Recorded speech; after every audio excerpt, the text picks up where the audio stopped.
Why, hello there. I don't always buy, yeah, that's not going to work. Hey, Blue Table fans. That was Tai Chi Shockwave of Happiness. Yeah, that looks whatever. All right, so hey, we got a package in, and Josh went ahead and took everything out, and it looks cool. So it's not technically an unboxing. This is a showing. Anyway, all right, so we have a Super Dungeon Explorer. Yay. This is awesome. We actually have a painted copy of this for sale on our web store, bluetablestore.com. And the expansion, Caverns of the Roxor. And by the way, these are good value even just for the miniatures. But they are anime style, which is cool. So no but, they are anime style. So what do we have? We have a Helldrake, everybody's favorite. And we have a Space Marine Defiler. This model has stood the test of time. And we have some Dark Eldar Hellions that are destined for Dark Eldar conversions. And we have Space Marine Tac Squad. This is the new one. It has all the options in it, as far as I know, all the options in it. Except for the heavy weapon. It's just missile launcher. That's great. Missile launcher is awesome. All right, and we had a Khador army that came in. This is for a game called War Machine, which I highly recommend.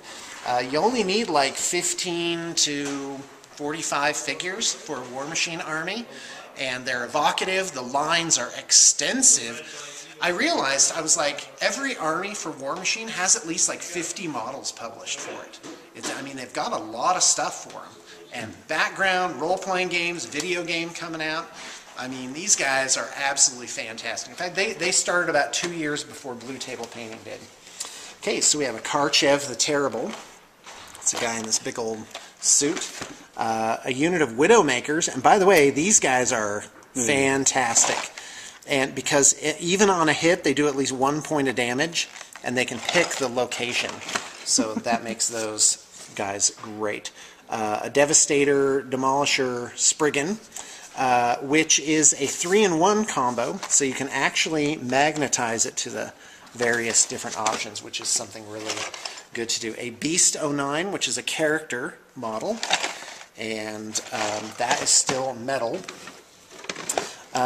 A gun carriage, battle engine for Khador, very evocative figure, has these great wheels. I wish I could just get a bunch of those wheels. Those would be great for conversions. So there's another view of that. So Khador definitely has this really cool feel to it. And then a bunch of metal models. I won't go through all of those individually. There's just like, you know, I don't know, 15 of them here. Legion of Everblight, Callous Wrath of Everblight. Nope, no picture of him. Same thing here. Here's a box. Now this is one of their resin/plastic boxes. I'm not even sure what it is. Is it resin or plastic? It's really weird. Rastic? I don't know. I've heard people say rastic. So I mean they're all like polymer compounds or whatever. But this makes Carnivean, Ravagor, Scythian, and you can magnetize this one as well, which is a great service when you have your project done through BTP. Is that we have tons of magnets on hand, and our guys are all absolute experts at magnetizing things. They pick the right size, they test it for pull to make sure that the piece will stick on, but the pull won't be so hard that it will clack, crack, or create any sort of problem with the magnet. So also, just a side note, while I'm on camera, is if you ever have magnets that are larger than like 1/8 of an inch, always be sure to roll them on like this. So don't go and put the thing on. Actually come in at an angle and gently maneuver it on, and that'll also prevent the unlikely event that the magnet pulls out of the socket as well. That'll really help you get the most out of your magnets. Okay, so anyway, the last item.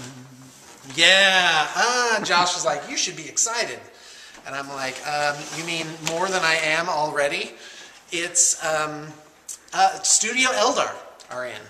So I've got a Farseer on foot, which I invariably run as a Spirit Seer. 2 units of Wraithguard, Blam. One unit? Just one. Oh, I already have the other one, don't I? Yes, that's right. And these are going to have D sides. So that's the way to go. 10 D sides. And of course 18 jet bikes. And I already have a couple that I'm going to convert into warlocks and whatnot. Now, let me tell you some interesting factoids about this kit and about jet bikes in general. One is, this is a very old kit, so it has this torso, you probably won't be able to see it, but it has this torso where the helmet is fused. And it's back from the 90s where they had the Eldar pilots wearing like flight jackets, you know, like leather jackets with a crossover thing and buttons. And what's interesting is, over time, Games Workshop has gotten away from using historical things as like a model and actually created its own sort of genre, its own universe, its own logic. So when you do your jet bikes, be sure that you get some Eldar Guardians, which maybe I have here, I don't know. I don't think these are mine. No, that's for a project. Yeah, I don't think those. So, Dire Avengers, voila. And 2 Hemlock Fighters also. For. Oh, okay. Are those for a project as well? Yes. One's for me, right? No. No? No. Ah, Josh, brutal. All right, well, clients come first.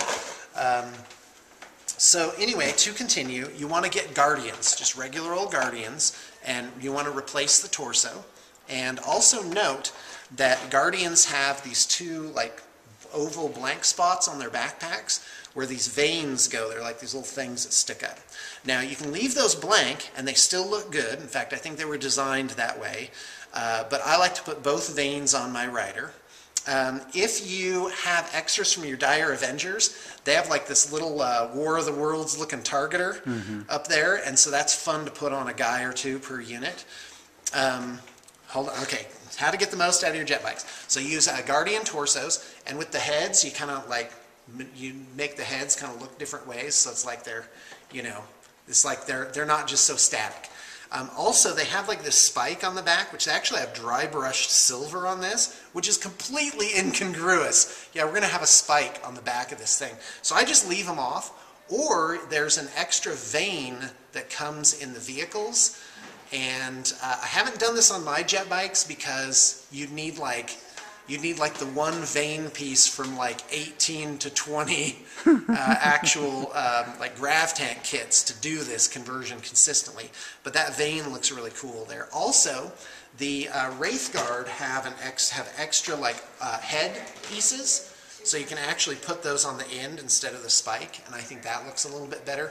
But personally, I think it looks a little bit better just without it on there at all.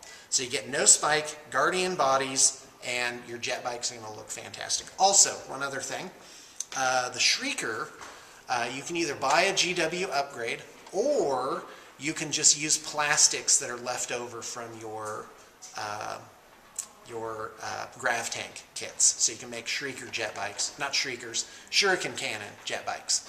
Okay, so, hold on, what else? Oh, also note that the jet bikes now come on 30mm flying stands, which is a zillion, billion, gajillion times better in every single way. I'm so glad that they did that.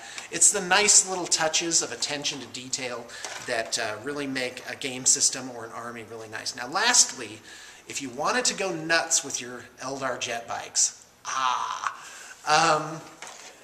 what you do is you buy Shining Spears instead of regular jet bike guys, and they have really cool helmets, really cool bodies, and they have like this control pad where the guy's just sticking his hand and like he's psychically controlling the bike, and then you can put like a weapon or an open hand or something in the other one, and that would be a really cool jet bike conversion. But pretty spendy, actually, to get all Shining Spears and then ditch the right arm with the laser lance.